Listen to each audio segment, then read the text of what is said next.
bem? Na última aula a gente falou sobre a escravidão e hoje a gente vai falar sobre um período que os holandeses estiveram no Brasil. O Nordeste brasileiro foi colonizado, digamos assim, durante alguns anos pelos holandeses. E como é que começa essa nossa história com os holandeses? É um pouco estranho. O Brasil era colônia portuguesa e agora, de repente, a gente vai falar sobre holandeses no Brasil. Bem, tudo começa com um problema de sucessão no trono de Portugal. Em 1578, o rei era o Dom Sebastião, então que era um sujeito novo e que morreu. Ora, como ele era novo, ele não teve tempo de deixar herdeiros, então o trono ficou vago. Quem assumiu foi o tio dele, o Dom Henrique, o cardeal Dom Henrique, que já era um senhor de idade bem avançada e era um cardeal. Então, é claro que ele não resolveu o problema do trono. Então, o problema do trono ainda estava em aberto. Mas de 1578 a 1580, o Dom Henrique esteve lá. Só que aí, em 1580, ele morre. Aí vai ter dois grupos disputando esse trono.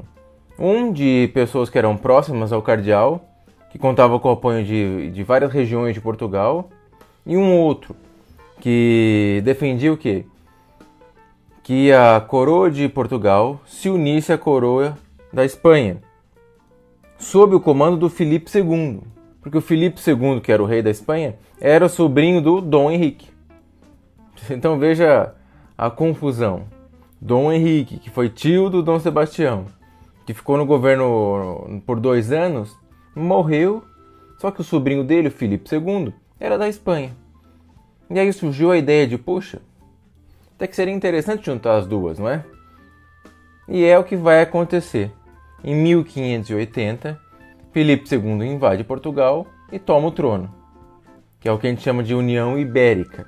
Agora ele juntou a Península Ibérica, que é constituída de Portugal e Espanha, agora está sob o mesmo poder. Filipe II. Nesse mapa a gente consegue ver que Filipe II tinha um império considerável agora. Porque agora o que era de Portugal também estava sob domínio agora do Filipe II. Então ele tinha uma quantidade significativa de território. Para o Brasil, mudou alguma coisa? Por que para o Brasil? Porque o Brasil era colônia de Portugal. Agora, o que era de Portugal é da Espanha, de Filipe II. Num primeiro momento, não muda muita coisa. Porque em relação à gestão direta de como funcionava a colônia, Portugal manteve certa autonomia. Então as coisas ficaram meio que igual aqui. As pequenas mudanças que ocorreram, que em relação às fronteiras do Tratado de Tordesilhas, houve uma certa flexibilização. Ora, porque o Tratado de Tordesilhas estabelecia a divisão entre Portugal e Espanha. Como agora estava tudo sob o poder da Espanha, deu uma relaxada. E outra consequência, especialmente para quem era judeu e tinha sido obrigado a se tornar cristão, famosos cristãos novos. O número de visitas de representantes do Tribunal do Santo Ofício, aquele pessoal da Santa Inquisição, aumentou consideravelmente. E eles vieram justamente atrás disso, daquele pessoal que era cristão, mas acusado de manter práticas judaicas. Porque o que aconteceu num certo período da história é que uma parte de judeus foram obrigados a se converter ao cristianismo. Só que, é claro, se você foi obrigado, é evidente que isso não foi feito de boa vontade, com o coração. Você, de fato, não mudou de religião. Ora, não por acaso, você ainda mantinha, ainda que fosse escondido, você mantinha as práticas da sua religião antiga, aquela que você foi obrigado a abandonar. Ora, agora as pessoas te acusam de, puxa, olha lá esse cara. Ele é cristão, mas ele não está seguindo as coisas como deveria. Vamos pegar ele. Que era mais ou menos essa situação desse pessoal. As grandes mudanças que ocorreram aqui no Brasil, em relação à União Ibérica, dizem respeito não exatamente ao modo como Filipe II queria governar aqui no Brasil, mas ao fato da política externa que a Espanha tinha com o mundo. Como assim política externa? Porque no século XVI, o território da Holanda, de algumas outras partes do norte da Europa, eram de domínio do Filipe II, do rei espanhol. Só que elas estavam em combate, elas queriam independência. Em 1581, uma parte consegue, a Holanda é um desses. Alguns desses territórios se libertam. E eles vão inclusive fundar uma república, que é a República das Províncias Unidas. Amsterdã, que era uma das cidades mais desenvolvidas da Europa nessa época, vai ser a capital dessa República das Províncias Unidas. Então veja, a situação era a seguinte: a Espanha detinha parte desse território, a Holanda. Só que a Holanda se liberta, junto com alguns outros territórios, ela vai se libertar e vai criar um novo país, uma República das Províncias Unidas. Ora, o rei espanhol vai ficar mordido. Claro, ele acabou de perder um território. Inclusive Amsterdã, como eu acabei de falar, é uma cidade importante, né, comercialmente. Ele acabou de perder esse domínio. Ele gosta? Não, ele não gosta. Então ele vai tentar fazer o quê? Criar um embargo comercial. Muitas vezes na história da humanidade a gente já tentou fazer um negócio desse. A ideia é como se ele fosse tentar proibir com que outros países fizessem comércio com você. A ideia é essa.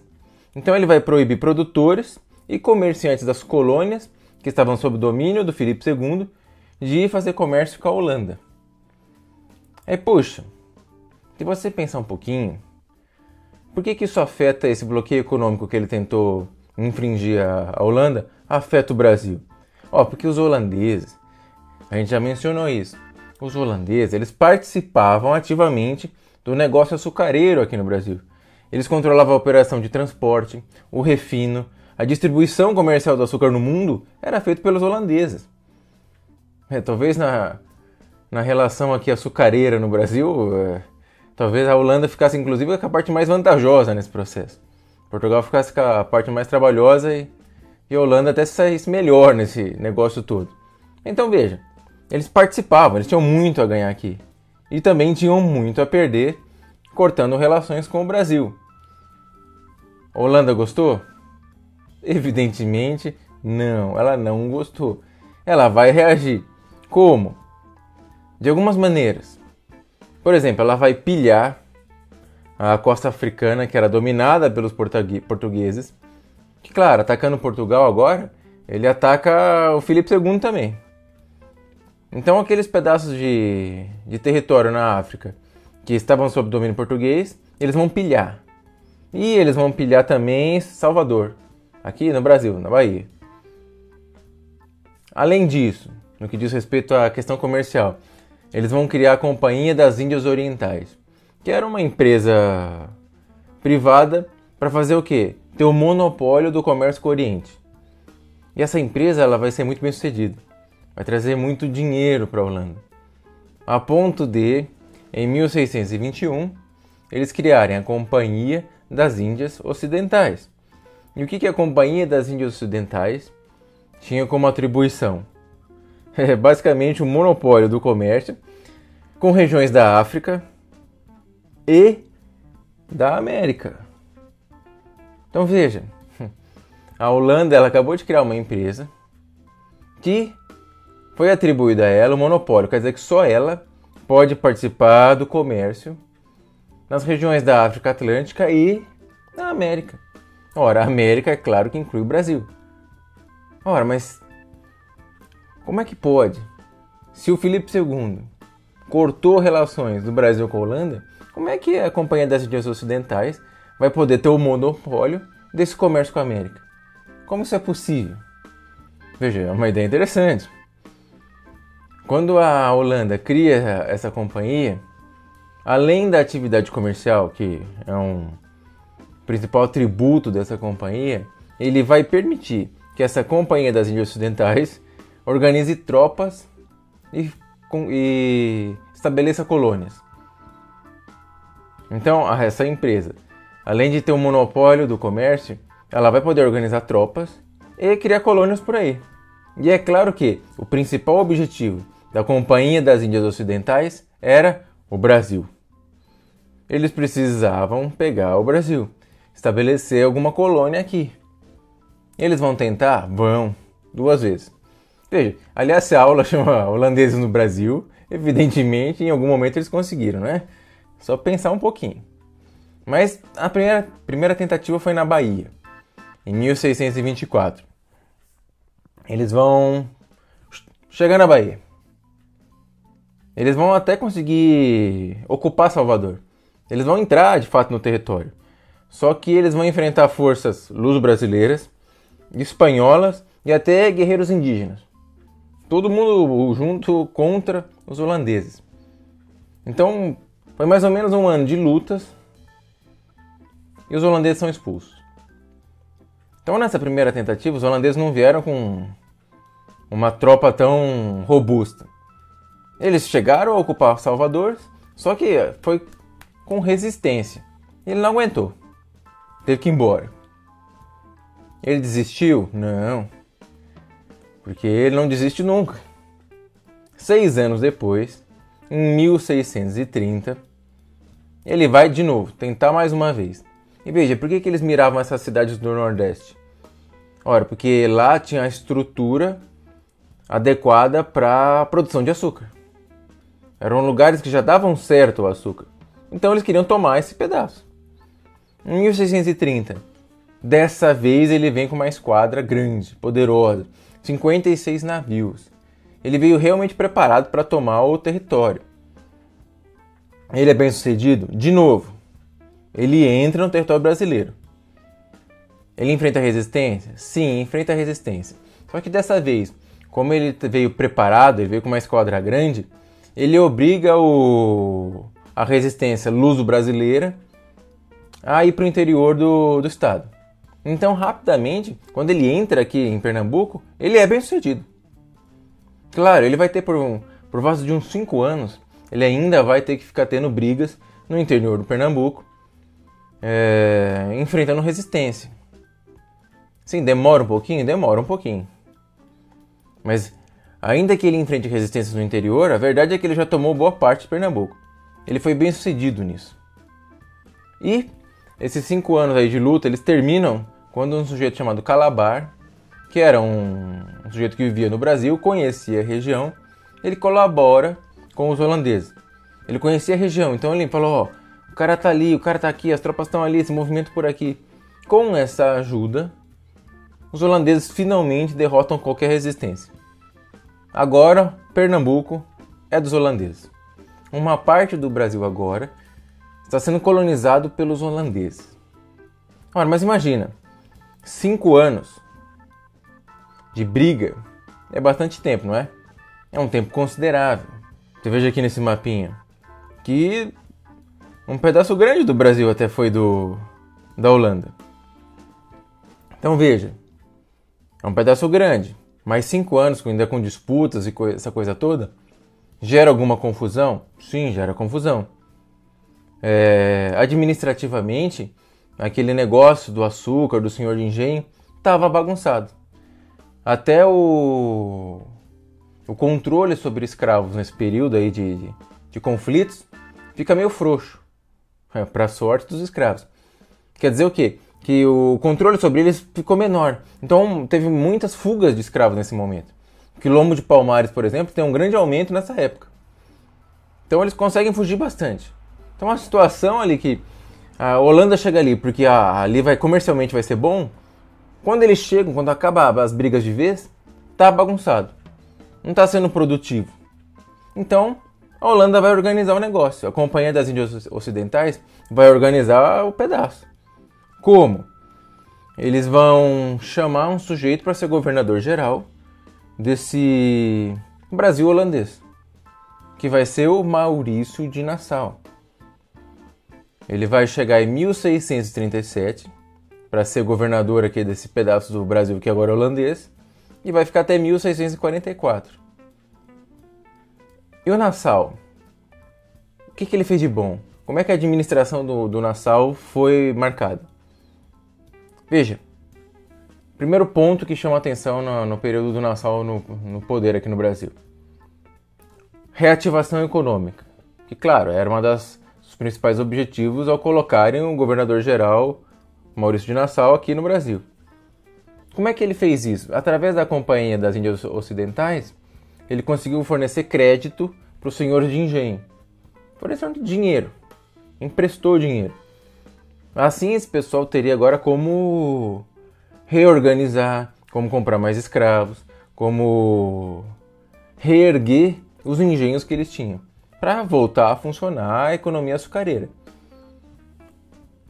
Além disso, veja, é um caráter até curioso. A gente acabou de falar que a União Ibérica fez com que o Brasil passasse a ser mais vigiado pelo Tribunal do Santo Ofício. Então, isso tende a levar a gente a ter menos tolerância religiosa. Nesse Brasil holandês foi marcado por tolerância religiosa. Várias religiões, catolicismo, protestantismo, judaísmo, que era bastante perseguido, elas tiveram bastante liberdade nesse Brasil holandês. Tiveram liberdade a ponto de a primeira sinagoga das Américas foi fundada em Pernambuco nessa época. Veja o tamanho do negócio. Se eles eram perseguidos no resto do Brasil, no governo do Nassau, eles tiveram liberdade a ponto de fundar uma sinagoga. E sinagoga, se você não sabe o que é como se fosse uma espécie de igreja dos judeus. Então veja, o Nassau, ao que parece, começou bem. Ele teve uma política de reativação econômica, concedendo empréstimos para os senhores do engenho, e tolerância religiosa. Ainda que o calvinismo tenha se tornado a religião oficial nesse Brasil holandês, havia bastante tolerância em relação às outras vertentes religiosas por aí. Além disso, uma coisa que ele fez uma reforma urbanística lá. O que ele fez de bom? Um monte de coisa. Ele construiu ponte, ele melhorou a infraestrutura, ele chegou até a criar uma cidade com um nome muito bonito, que é Maurícia. Lembra? Maurício de Nassau fundou a Maurícia, que hoje é uma cidade lá em Pernambuco. Pode ver aqui por essas imagens, dá pra ver inclusive o prédio da sinagoga. Veja que ele criou uma ponte que até hoje está de pé. E além disso, além do estímulo econômico, tolerância religiosa e da reforma urbanística, ele estimulou a vida cultural. Ele, sob o patrocínio do governo, ele fez com que chegassem artistas, viessem médicos, astrônomos, naturalistas holandeses vieram para cá. Por exemplo, esses naturalistas vieram fazer o quê? Eles têm todos esses naturalistas, nesse início do nosso Brasil, logo depois que a gente teve contato com os europeus, esses naturalistas vieram com certa frequência para cá. Eles vinham estudar essa região nova e inóspita e diferente. Então eles estavam registrando a vida aqui no Brasil. Veja esse livro, que é desse período aí dos naturalistas holandeses, que é o História Natural do Brasil. É um livro importantíssimo, não só para a história, digamos, científica do Brasil, mas até para você entender como o Brasil se constituía nessa época e como os europeus viam os nativos nessa época. Inclusive aqui a gente tem a fotinho da capa e do lado justamente uma representação de nativos. E eles faziam observações sobre tudo, sobre os animais, sobre flora, sobre tudo. Era um registro científico do Brasil. Então o governo do Nassau até que foi bem sucedido. Ele fez com que esse Brasil holandês prosperasse. Só que apesar disso, de ele realmente ter saído bem, de ele ter até se tornado tipo, um governante famoso, digamos assim, ele teve atritos com a Companhia das Índias Ocidentais. A companhia chegou a acusar ele de utilizar o poder dele para em benefício próprio. Ele reclamava que a companhia queria forçar os senhores de engenho aqui. Como eles estavam longe do Brasil, ele falava, vocês estão fazendo aqui, tentando forçar, porque vocês não conhecem a região. Então vocês estão querendo mais lucro, só que não tem como tirar esse lucro agora. Então ele estava dizendo que a falta do conhecimento local da companhia ia acabar com o negócio todo. Então o desentendimento era pesado. A ponto de, em 1644, ele sai do governo geral. acaba o governo Nassau no Brasil holandês. Pô, acabou o governo. O que acontece? Ora, o governo geral volta para a administração da Companhia das Índias Ocidentais, que vai fazer o quê? Fazer aquilo que o Nassau reclamava. Falou, isso vai dar errado. Eles começaram a forçar o aumento de lucros. Então eles começaram a fazer uma pressão gigantesca em cima dos senhores de engenho para que eles aumentassem a produção, para que eles pagassem mais impostos, para que eles pagassem os empréstimos que eles tinham tomado já há algum tempo atrás. Então eles começaram a pressionar. E eles tinham um desejo até de conquistar a Bahia. Só que não dava. Então essa pressão em cima da força produtiva local aqui no Brasil, em Pernambuco, começou a incomodar. Começou a criar um clima de mal-estar. Sem falar que eles proibiram os católicos de praticar a fé livremente. Então aquele momento de tolerância religiosa no governo do Nassau perde um pouquinho de brilho agora. Porque eles proibiram os católicos de professarem sua fé livremente. Então depois que saiu o Nassau, a situação entre holandeses e brasileiros, luso-brasileiros, azeda. O clima não fica bom. Tem clima de insatisfação. Mas o Brasil ainda está sob domínio espanhol? Pois é, não está mais. Por quê? Porque em 1640 aconteceu aquilo que se chama de restauração portuguesa. Aconteceu o quê? A alta nobreza e a burguesia conseguiu fazer com que o duque Dom João, que depois vai virar o rei Dom João IV, chegasse ao poder. Que ele acabasse com essa união de coroas. Quando eles conseguem isso, pronto, acaba a União Ibérica. Em 1640, tinha acabado então essa união de coroas, Portugal e Espanha. Então quer dizer que as colônias que eram portuguesas agora eram só de Portugal. Então o Brasil voltou a ser única e exclusivamente colônia do rei português, do Dom João IV, Duque de Bragança, que é a família que vai governar o Brasil, inclusive independente. Dom Pedro I, Dom Pedro II são da família de Bragança. Então vê que a situação é essa. O Nassau vai até 44. A partir de 44, em que não tem mais o Nassau no poder, a Companhia das Índias Ocidentais pressiona cada vez mais os senhores do engenho para que produzam mais, para que paguem impostos, para que paguem os empréstimos. Tem pressão. Então clima azeda e azeda muito. Além disso, já fazia 4 anos, considerando que o Nassau saiu em 44, que cabia a Portugal agora comandar o Brasil, só Portugal.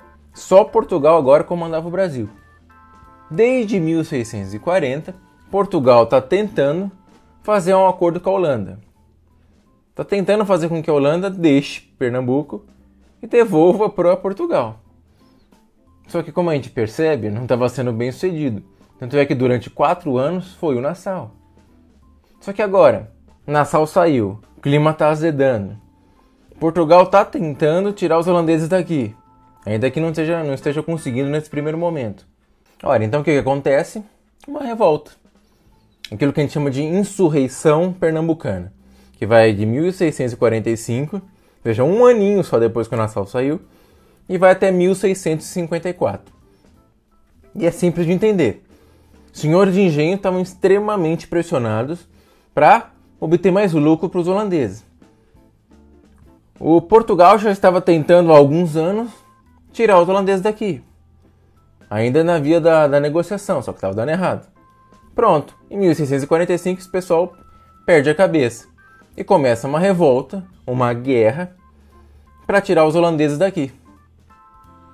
Vai participar, veja como o clima lá já não era bom.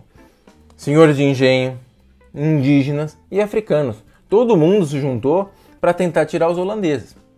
Porque a vida agora era insuportável com os holandeses. Depois do Nassau, o barco afundou. Ora, no primeiro momento, os primeiros anos dessa batalha, a Holanda estava saindo melhor. Só que a partir de 1648, com algumas batalhas vencidas pelos revoltosos, algumas batalhas importantes. Por exemplo, essa que está representada nesse quadro aí, a Batalha de Guararapes. A partir desse ano, a coisa começa a virar. Os revoltosos, os luso-brasileiros, começam a se sair melhor. Até que em 1654, eles vencem de vez. A Holanda se rende. Só que, isso é curioso, apesar das derrotas militares, apesar da Holanda ter perdido aí a briga, ela não se rendeu por completo.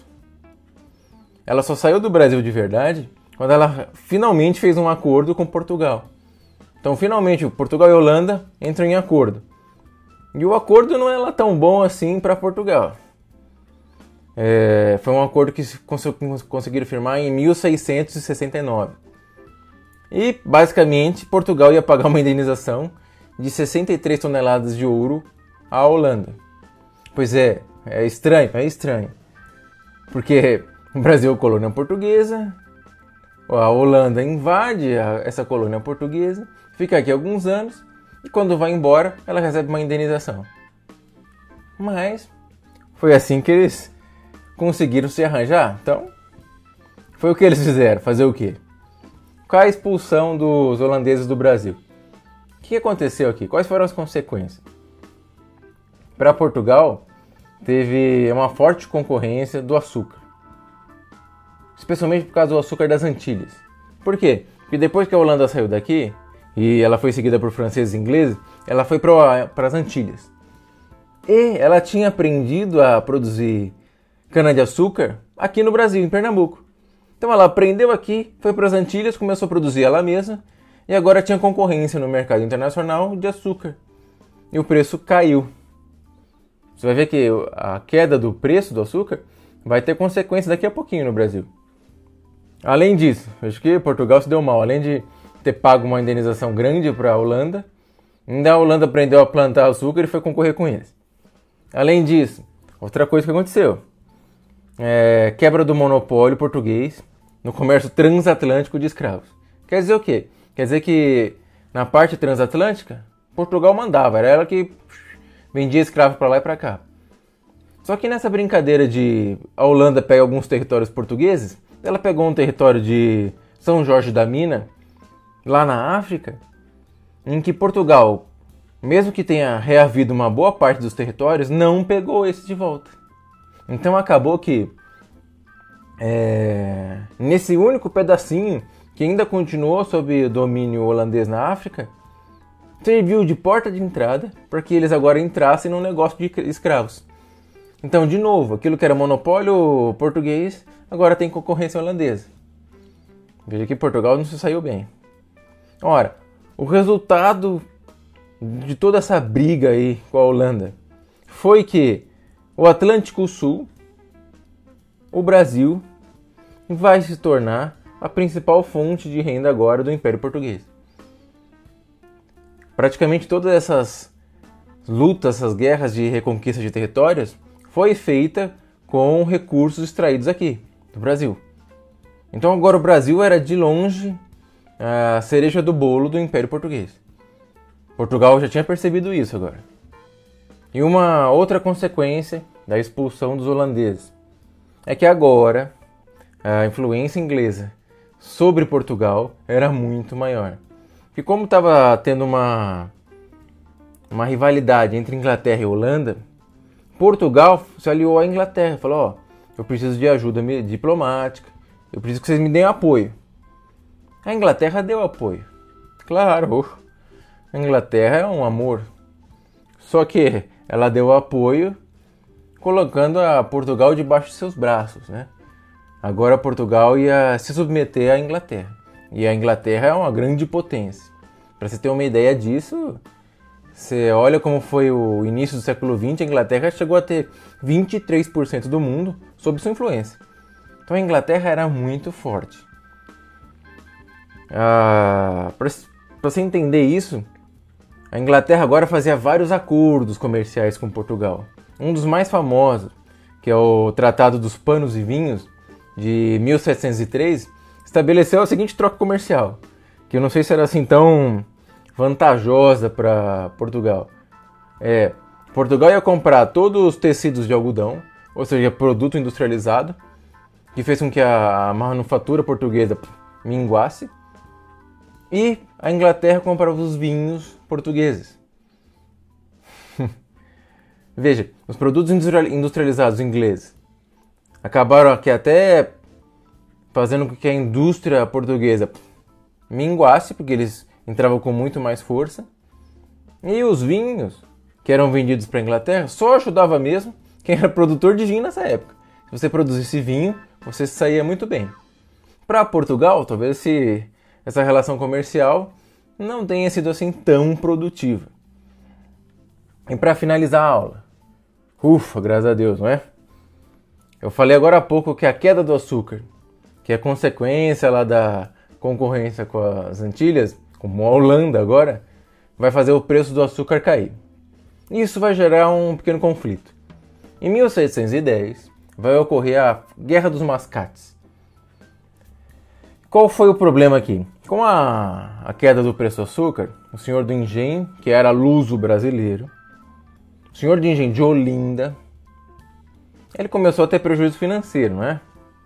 Olinda, nessa época, era a principal cidade de Pernambuco. Então, claro, ele vendia açúcar. O açúcar começou a valer menos, teve prejuízo. Como ele estava tendo prejuízo, ele começou a pedir empréstimo para os comerciantes de Recife. Então, veja, senhores do engenho de Olinda, que estavam numa situação ruim, pediram empréstimo para os comerciantes de Recife. Esses comerciantes eram, em sua maioria, portugueses. Então, começou a passar o tempo, começou a ficar evidente nessa relação, os comerciantes portugueses eram superiores, porque financeiramente eles tinham emprestado dinheiro para os senhores do engenho. Então, a relação ficou desigual. O pessoal de Recife, os comerciantes, falaram, pô, a gente está aqui se saindo bem comercialmente, prestando dinheiro para o pessoal de Olinda. Só que Olinda era superior enquanto cidade a Recife. Recife se submetia a Olinda. Então, eles falaram, pô, não parece certo. Eu queria que Recife fosse elevado à condição de vila. Porque se fosse elevada à condição de vila, ela se separava de Olinda. Então ela não teria que pagar mais tributos, impostos, se submeter a Olinda. Ela queria independência. Ora, o Dom João V, que já era o quinto agora, o quarto já tinha passado já, o Dom João V ouviu isso e falou, tá bom, vai. Recife pode virar vila. Então ficou independente de Olinda. Os senhores do engenho já se sentiam rebaixados. Inclusive por isso mesmo chamavam os comerciantes portugueses de mascates, que era uma maneira pejorativa de chamar esses comerciantes. Ficou ofendido e não concordou com essa mudança. Não concordaram, se juntaram e se revoltaram. Eles entraram em conflito com o Recife. Ora, só que comerciantes portugueses, eles não tinham condição nenhuma de resistir. Então eles fugiram de Recife. Em 1711, um aninho depois, o governo português falou, não, chega de palhaçada. Ele interveio, ele reprimiu a revolta. Ele pegou o Bernardo Vieira de Mello, que era um dos principais líderes, e o restante dos líderes, o restante do grupo que mandava, e exilou. Ora, com o exílio desse pessoal, os comerciantes portugueses, os mascates, voltaram para suas posições em Recife e tudo voltou a ser como era antes. Veja, essa não é uma das guerras mais emocionantes da história do Brasil, mas ela é reflexo do que aconteceu depois que os holandeses saíram daqui. Aí você se pergunta, agora que Portugal percebeu que o Brasil é o território, é a colônia mais importante, mais lucrativa que ele tem, será que agora ele vai se empenhar para aumentar esse território? Porque o Brasil agora era ocupado só uma faixinha do litoral. Tinha muita terra ainda, que segundo os tratados ainda pertencia a Portugal, eles nunca nem tinham chegado lá. Será que agora eles iam falar, não, vamos aumentar o território, vamos expandir, vamos entrar no interior? Bem, isso é tema para a próxima aula. Até lá!